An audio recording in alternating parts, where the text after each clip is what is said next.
The trek towards Pylea continues, and other than Cordy's struggle with the increasingly painful visions, it might be easy to see this one as just another lighter entry in Angel's Season 2 breather back half that is almost completely composed of lighter. Why aren't you trying to kill me? It's so immature. But as with the story's rug pull in its climax, this is an interesting episode with some unexpected layers beneath the comedy and hot Langel flirting. Lingel? Ainsley? Man, those two need a better ship name.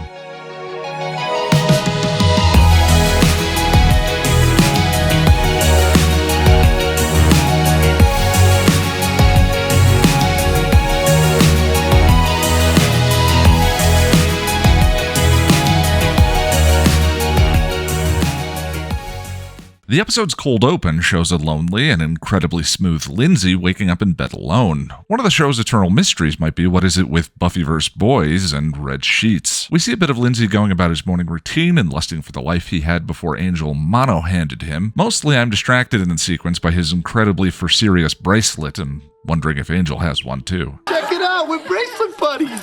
That's what they'll call us. Cut to a very abnormally lit sequence of a seemingly normal family before the dad stabs himself in the eyeball. It's a vision that knocks Cordy off her feet. Charisma does a wonderful job with Cordy's plight here, which feels quite harrowing. Diet generic Crystal Cola Holland manners tells Lindsey and Lila's special projects will be reevaluated on Friday. Lila is worried, Lindsey is not. Diet Holland tries to cheer Lindsey up with a new free hand, and Lindsey forgets to ask where it's from. He wakes up with the new digits and decides to celebrate with some tunes. At a meeting later, he catches his new hand going a little murdery. The team are finding it hard to locate Daddy McStabby via the description of some kitchen someplace and ask Cordy for more info. As Gunn and Wes investigate the new info, Angel buys sandwiches to try and make Cordelia feel better. It works. A little.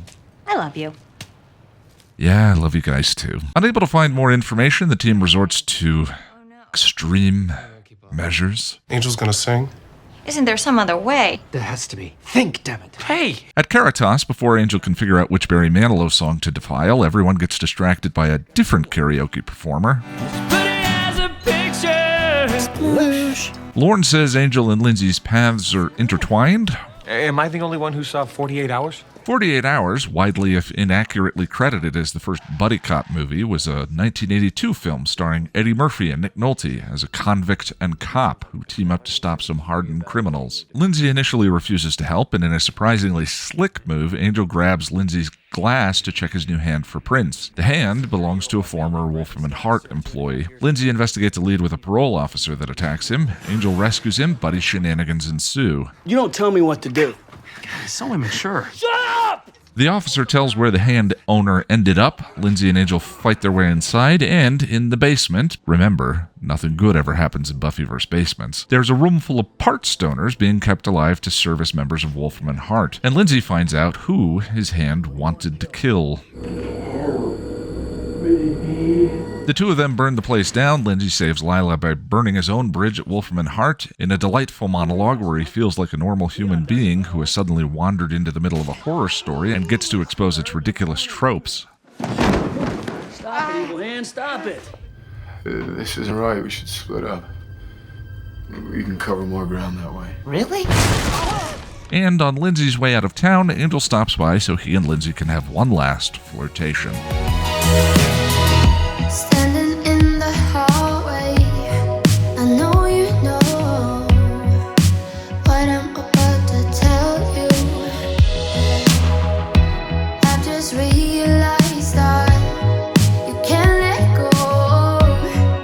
It's something about me and you, so let me stay here a little while. Dead End is one of my favorite David Greenwalt Buffyverse episodes, a close second behind Dear Boy. There's a lot of setup to get to the Lindsey and Angel screen time together, but once it does, it's a ton of fun. I really never get tired of a buddy movie, and after this episode, I realized I could have done with a buddy series where Angel and Lindsey team up and fight crime together. To a degree, the episode feels like it has some of the same inventive fantasy and whimsy that is part of what makes Season 5 my favorite in the series. I felt a similar way about the peek behind the Wolfram curtain that we got to see see in Blind Date that featured demon-vampire detectors and psychics. The overlap of real-world bureaucratic mundane with the magical is always fascinating. It lends Wolfram and Hart an air of wonder, like Xavier's School for Gifted Youngsters or the Men in Black headquarters. And I love the juxtaposition of Wolfram and Hart using with reckless abandon They haven't even gotten to the Latin yet. tools the good guys rack themselves with guilt for, because The thing about magic,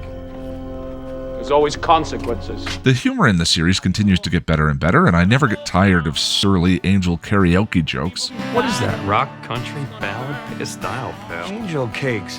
Make me ask you to leave. Lindsey's performance at Caritas is an unforgettable moment in the show, and that is really Christian Kane singing, who actually has a couple of albums. The song is titled L.A. Song and was written by David Greenwalt and Kane. I also enjoy a good evil hand trope, be it Peter Sellers in Dr. Strangelove or Ash from Evil Dead. But one of the most memorable that has always stuck in my head, even before I got into the Buffyverse, was from the teen horror film Idle Hands, which co-starred There was this big bright white light at the end of a long tunnel. So what happened? We were like, forget that, man. It's too far. Seth Green. He's very pale. I'm paler than most people. And I actually love the way this episode subverts the use of the trope. Lindsey's hand isn't looking to kill anyone, but is from a man being tortured that wants to die. The cleverness of that reveal also reflects this season's themes incredibly well. Post-reprise episodes this season are definitely lighter fare than where things started out, but some of the same conflicts that Angel was struggling with this season are still stitched into that comic tapestry. As with Buffy, a lot of times the show is structured in a way where an episode is still exploring the inner life of its lead through an adventure of one of its supporting characters. We all got something to atone for. In that way, Lindsey has at times been an Angel parallel. He has rampant daddy issues, And I swore to myself that I was not going to be the guy standing there with a stuff. I nodded off. Did you get to the part where you're evil? so that one is definitely a common square on the Buffyverse character bingo card. He has fought for both sides, he has been physically split in two, part of him alive and part of him not. In this episode, he thinks a part of himself has been taken over by evil, I don't even know what you are anymore. I'm a vampire. Look it up. only to discover in the end that the real evil was something his human side had chosen to be a part of all along. It's not the demon in me that needs killing, Buffy.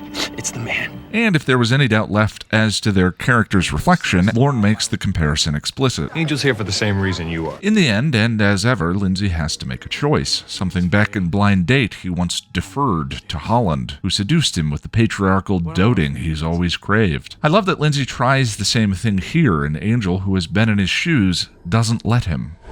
What am I supposed to do here? I know what I do.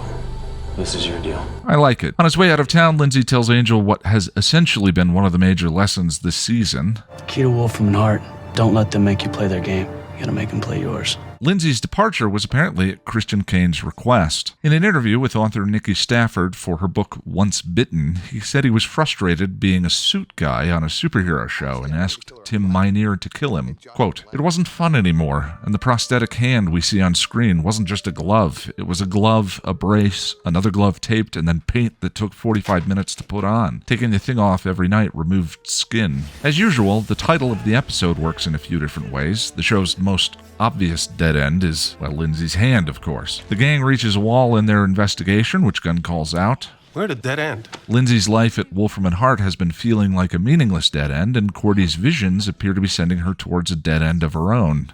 They're starting to take a toll. Wes makes an important observation about the visions and their previous bearer. She inherited these visions from Doyle, but he was half demon. It's great stuff. Though I would be remiss if I didn't mention one thing. Of course, in the midst of torture and imprisonment, it's understandable that Brett from the mailroom wants to die. But the boy's treating him like he's a pitiful lost cause in need of a mercy killing for no other obvious reason than he's missing his legs and one hand, we never get a clear shot of the other, now plays a little ableist and dated, especially when Lindsey himself has spent nearly a season with a prosthetic. Brett from the mailroom's neighbor, I get. He's literally been reduced to just parts and is in such a horrifying state that we only ever see him in a wide shot because this is network television. But when Lindsey turns off the machine, I'm not even entirely sure why Brett from the mailroom dies. A simple fix would have been for Angel to quickly eyeball his chart and say, "It looks like another one of your pals got his heart in one of his lungs. He's being kept alive by magic. How does that make you feel now, Lindsey?"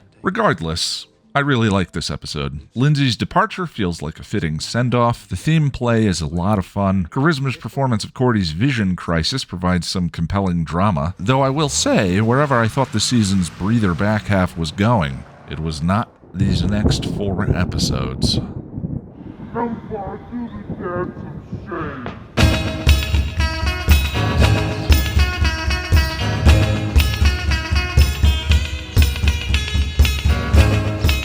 What am I supposed to do here? I'm not dead! I know what I do. This is your deal. I'm getting better. I feel